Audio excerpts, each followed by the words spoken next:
날씨가 많이 선선해졌죠. 그래서 이제는 후끈후끈한 바람이 아니라 그래도 좀 선선한 바람이 불기 시작했습니다. 살만하지요.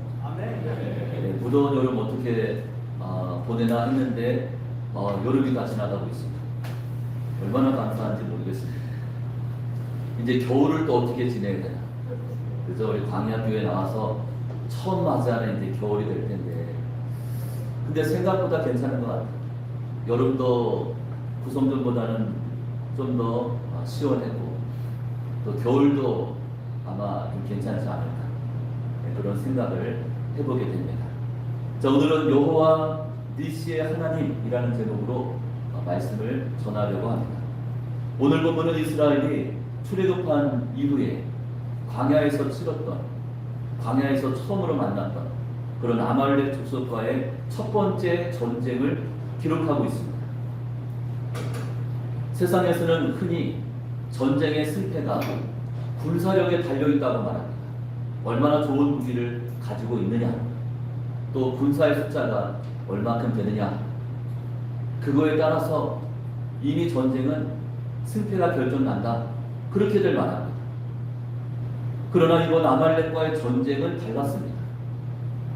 무기와 힘의 대결이 아니라 믿음과 기도의 싸움이었습니다. 또한 공동체가 하나 되어야, 하나로 뭉쳐야 승리할 수 있음을 일깨워주는 놀라운 사건이었습니다. 여기서 우리가 주목해야 하는 한 가지 사실이 있습니다. 이스라엘이 바로 직전까지만 해도 물이 없다, 마실 물이 없습니다, 또 먹을 것이 없다, 이같이 말하면서 끊임없이 원망과 불평을 쏟아내고 있었습니다. 3일짜리 은이었죠. 그 문제가 해결되니까 또 한 달 만에 또 먹을 것이 없습니다. 고기 좀 먹고 싶습니다. 원망과 불평이 끝이 없습니다. 하나님은 이 같은 그들의 시선을 내적인 문제에서 외적인 문제로 돌리고 계십니다. 다시 말해서 이스라엘은 단순히 먹고 마시는 문제가 아닌 다른 차원의 문제, 죽느냐 사느냐의 문제, 생사의 기로 앞에 세우신 거죠. 자, 왜 그렇게 하셨습니까? 원망과 불평은 공동체를 무너뜨리고 침체 늪에 빠지게 하지만 믿음의 싸움은 공동체를 강하게 하나로 결속시켜줍니다. 그저 자기 인생의 문제에 빠져서 단지 먹고 사는 문제 때문에 급급하게 그렇게 살아가다가 전쟁이 한번 터지면 하나로 똘똘 뭉칩니다. 그래서 하나님은 아말렉과의 전쟁을 통해 내부의 불만을 잠재우고 대신 하나님의 능력을 의지하는 그런 믿음의 공동체로 세우기를 원하셨습니다. 이스라엘이 르비딤에 진을 쳤을 때 아말렉 사람들이 쳐들어옵니다.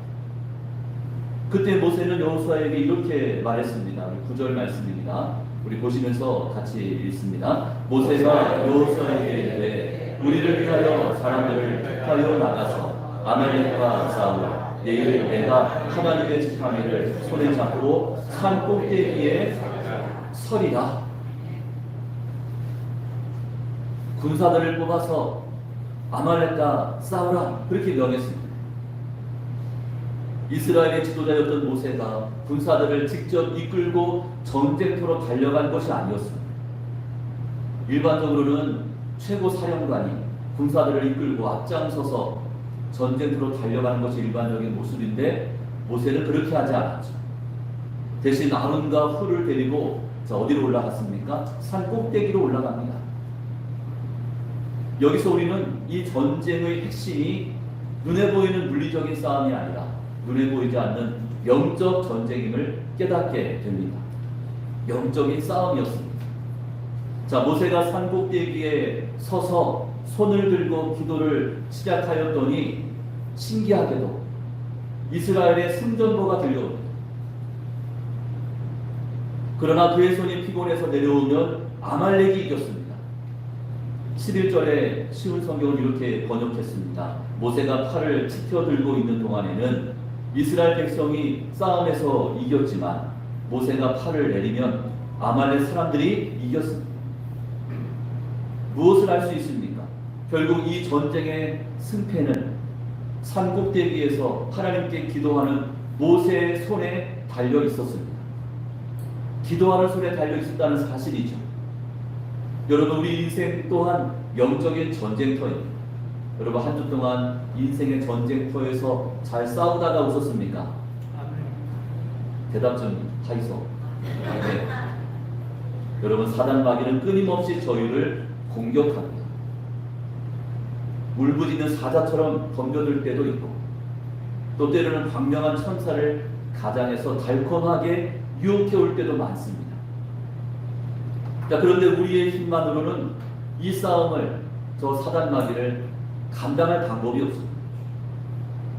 반드시 하나님의 간섭하심, 하나님의 도우심이 필요합니다. 그러므로 영적 전쟁에서 우리가 승리할 수 있는 첫 번째 승리의 원리는 바로 기도인 줄로 믿습니다. 기도하지 않으면 결코 영적 전쟁에서 승리할 수 없는 것이죠. 모세가 들었던 기도서는 하나님을 향한 간절한 믿음이었습니다. 믿음의 손을 들고 하나님께 기도했습니다.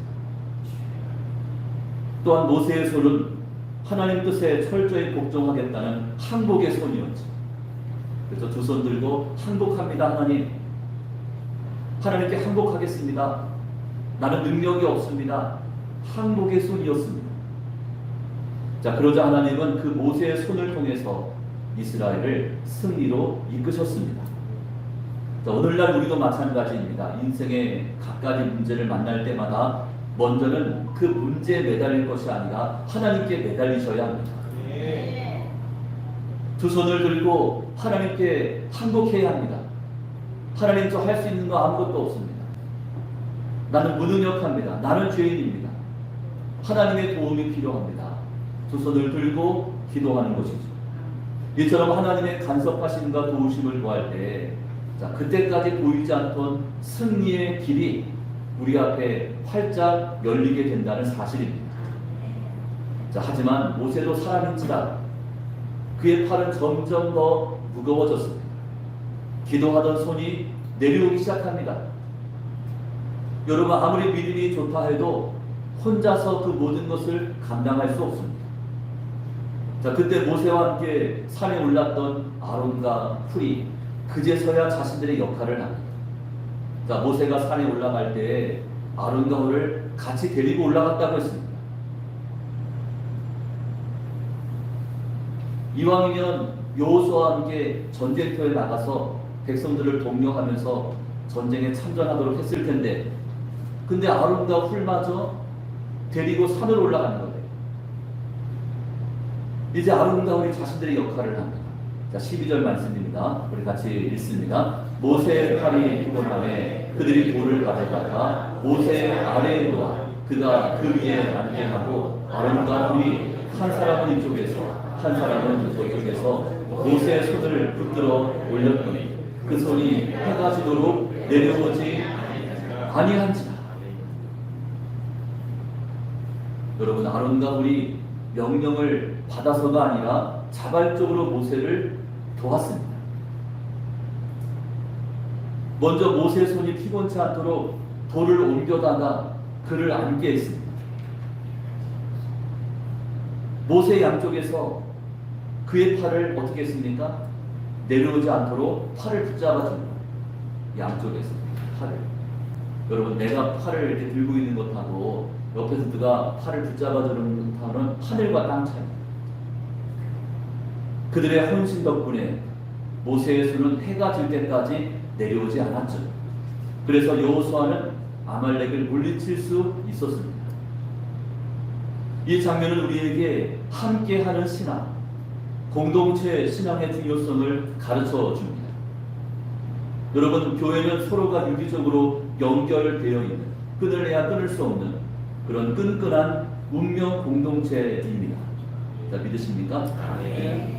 여러분, 교회는 모세와 여호수아, 그리고 아론과 훌처럼 또 군사로 뽑혀서 전쟁터에 나가 싸우고 있는 그 백성들처럼 서로가 자신의 역할을 감당하면서 함께 지어져 가야 합니다.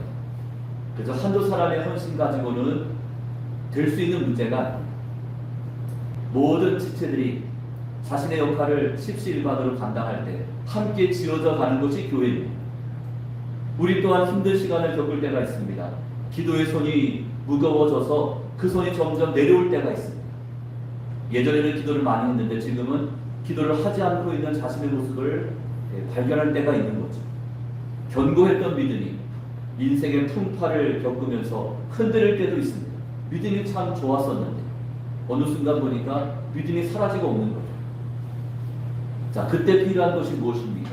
곁에서 함께 기도해주고 서로의 짐을 나누어지면서 격려하고 응원해줄 수 있는 믿음의 동지들, 즉 공동체적인 사랑과 관심이 우리 가운데 절대적으로 필요합니다. 전도서 4장 11절과 12절은 이렇게 말씀합니다. 두 사람이 함께 누우면 따뜻하거니와 한 사람이면 어찌 따뜻하랴.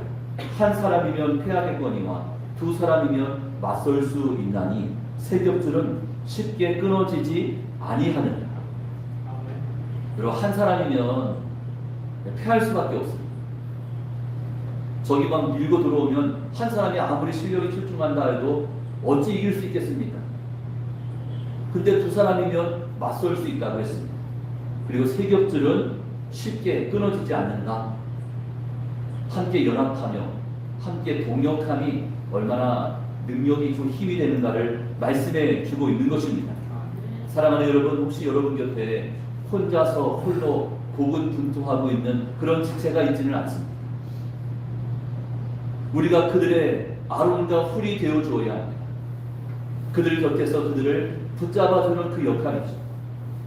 기도해주고 집을 나누어주며 또 격려하고 응원해줄 때 그때 더 큰 승리와 풍성한 열매를 얻게 되는 줄로 믿으시기 바랍니다. 자, 한편 모세가 산에서 기도하고 있는 동안 여호수아는 군사들을 데리고 전쟁터를 향했습니다. 아말렉과 직접 맞붙어 싸웠습니다. 여러분, 이스라엘은 430년 애굽에서 종살이를 했기 때문에 군대가 아니었습니다. 무기도 없습니다. 오합지졸입니다. 그런 백성들을 이끌고 아말렉과 싸우려고 하니 이게 싸움이 되겠습니까?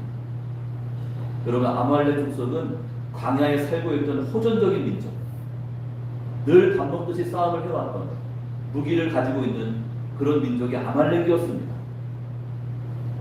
여호수아는 그런 아말렉을 상대하기 위해서 전쟁터로 나아가고 있는 것이죠. 여러분, 이 여호수아는 모세의 기도를 신뢰했습니다. 모세가 기도하면 하나님 응답하실 거예요. 믿음이 있었습니다. 그래서 모세가 명했을 때 네가 군사들을 뽑아다가 전쟁터에 나가 네가 싸워야 한다. 이같이 명했을 때 여호수아는 어떻게 반응합니까? 즉시 순종했습니다. 군말이 없었죠. 왜 나만 가야 합니까? 아론과 훌을 붙여주십시오. 아니면 모세가 앞장서면 제가 따라가겠습니다. 불평하지 않았습니다. 예, 알겠습니다. 바로 즉시 순종했습니다. 자신의 역할에 최선을 다한 것이었죠. 자, 물론 모세의 기도가 이번 승리의 원동력이었지만 여러분, 만일 여호수아가 전쟁터로 나가지 않았다면 나 못하겠습니다. 그 위험을 내가 감수할 수 없습니다. 불순종했다면 승리는 불가능했을 것입니다. 누군가는 나가서 싸워야 하는데 싸울 사람이 없지 않습니까? 이처럼 이 사건은 저희에게 기도와 행함의 균형을 가르쳐 줍니다. 기도하고 행함, 이 두 가지가 균형을 이루어야 합니다. 저희는 종종 기도만 하고 아무것도 하지 않거나 또는 열심히 뛰어다니기만 하고 기도하지 않는 그런 실수를 반복할 때가 있습니다. 보면 기도만 하시는 분이 있어요. 주구장창 기도만 합니다. 근데 엉덩이가 얼마나 무거운지 움직일 생각을 하지 않아. 내 기도만 하고 있습니다. 어떤 분은 엉덩이가 얼마나 가벼운지 기도하지 않습니다. 내 다니기만 합니다. 여러분, 하나님은 모세의 기도를 통해서 승리를 약속하셨고 여호수아의 순종을 통해서 그 승리를 확증하셨습니다. 기도와 순종, 기도와 행함은 동전의 앞면과 뒷면과 같은 그런 관계입니다. 자, 그렇다면 기도와 행함의 비중을 어떻게 맞춰야 합니까? 얼마나 기도하고 또 어느 정도 우리가 순종하며 행해야 합니까? 그 비중은 어떻게 됩니까? 여러분, 모세, 아론, 훌은 자 어디로 올라갑니까? 산으로 올라갑니다. 자, 뭐 하기 위해서? 기도하기 위해서. 여호수아는 전쟁터로 나갑니다. 3명은 기도하고 1명은 싸웠습니다. 다시 말해 기도와 행함의 비중은 몇 대인 것입니까? 3대 1이. 다시 말해서 우리가 가진 힘과 에너지의 75%는 뭐 하는 일에? 기도하는 일에 쏟아부어야 합니다. 나머지 25%가 삶의 현장에 쏟아부을 것입니다. 여러분, 3대 1의 원리를 기도와 행함의 그 비중을 여러분의 삶에 적용해야 합니다. 그죠? 100%의 힘과 에너지 가운데 75%는 기도하는 일, 나머지 25%는 삶의 현장에 들어가서 최선을 다해서 싸우는 것. 그러할 때 승리할 수가 있습니다. 먼저 기도하면서 하나님의 뜻을 구하고 그런 다음에는 받은 은혜, 받은 지혜를 가지고 삶의 현장으로 달려가 최선을 다해서 싸우는 것입니다. 여러분, 기도하지 않고 내 뜻대로, 내 마음대로, 내가 하고 싶은 대로 나가서 싸우면 이길 수가 없는 거예요. 상대가 되지 않습니다. 가정과 일터에서 또 믿음의 공동체 안에서도 여러분, 여호수아처럼 순종과 충성으로 맡겨진 그 몫을 감당해야 합니다. 기도하는 손과 삶의 현장에서의 믿음의 발걸음이 서로 조화를 이룰 때 손과 발이 따로 노는 것이 아니라 손과 발이 서로 합력할 때 그때 저희는 하나님의 크고 놀라우신 역사를 경험하게 되는 것이죠. 자, 이제 말씀을 맺습니다. 전쟁이 끝난 다음 모세는 제단을 쌓았습니다. 그 제단의 이름을 뭐라고 붙였습니까? 여호와 니시라고 붙였습니다. 자, 어떤 뜻이 있습니까? 여호와는 나의 깃발, 여호와는 나의 승리라는 의미입니다. 15절과 16절 말씀에 기록합니다. 모세가 제단을 쌓고 그 이름을 여호와 니시라 하고 이르되 여호와께서 맹세하시기를 여호와가 아말렉과 더불어 대대로 싸우리라 하셨다 하였다. 사실 그들의 승리는 하나님의 도우심이 있었기 때문에 가능한 것이었습니다. 하나님이 도왔기 때문이죠. 여호와 하나님께서 그들을 대신 싸워주셨습니다. 자, 말씀이 뭐라고 했습니까? 여호와께서 맹세하시기를, 하나님이 맹세까지 하시는 거예요. 내가 너희를 대신하여 싸워주겠다는 거죠. 그들로 승리케 하셨습니다. 그래서 백전백승입니다. 출애굽 당시를 한번 떠올려 보십시오. 뒤에는 애굽의 군대가 추격해 옵니다. 앞에는 홍해 바다가 가로막고 있습니다. 그 절체절명의 순간에 모세가 이렇게 외쳤습니다. 14장 13절 14절인데요. 우리 같이 한번 읽어보겠습니다. 너희는 두려워하지 말고 가만히 있어서 여호와께서 오늘 너희를 위하여 행하시는 구원을 보라. 여호와께서 너희를 위하여 싸우시니 너희는 가만히 있을지니라. 아멘. 자, 뭐 하지 말라고 했습니까? 두려워하지 말라. 그 다음에는 가만히 있어라. 왜냐하면 하나님께서 대신 싸우실 것입니다. 너의 방법, 너의 생각, 너의 주장을 내세우지 마라. 하나님이 이미 알고 계십니다. 하나님이 이미 그 전쟁에서 승리를 선포하셨기 때문에 가만히 지켜보라는 것. 여러분, 우리의 삶이 다하는 그날까지 영적 전쟁은 계속될 것입니다. 그러나 두려워하지 마십시오. 여러분과 저에게는 모세와 같은 기도의 손이 있습니다. 나도 기도할 수 있고 옆에 있는 다른 누군가가 나를 위해서 기도해 줄 수 있습니다. 아론과 훌 같은 믿음의 동력자들도 있습니다. 나를 도와줄 수 있는, 나의 버팀목이 되어줄 수 있는 믿음의 지체들이 우리 곁에 있습니다. 또한 여호수아처럼 순종하고 충성하는 일꾼들이 있습니다. 묵묵히 맡겨진 그 역할을 감당해주는 그런 믿음의 일꾼들이 몸된 교회 안에 너무나 많습니다. 그러므로 우리의 전쟁은 위기가 아니라 승리의 기회가 됩니다. 여러분, 광야길을 걸어가는 이 시간들이 위기의 순간이 아니라 우리에게 영적인 기회가 됩니다. 바라기는 우리에게 백전백승의 승리를 허락하시는 여호와 니시 하나님만 의지하면서 기도의 자리를 힘써 지킬 뿐 아니라 삶의 현장에서도 최선을 다해서 싸워갈 수 있기를 축복합니다. 그래서 이번 한 주간 여러분 여호와 니시 승리의 기쁨을, 승리의 전리품을 풍성히 받아들이는 그런 한 주간의 삶이 다 되실 수 있기를 주님의 이름으로 축원합니다.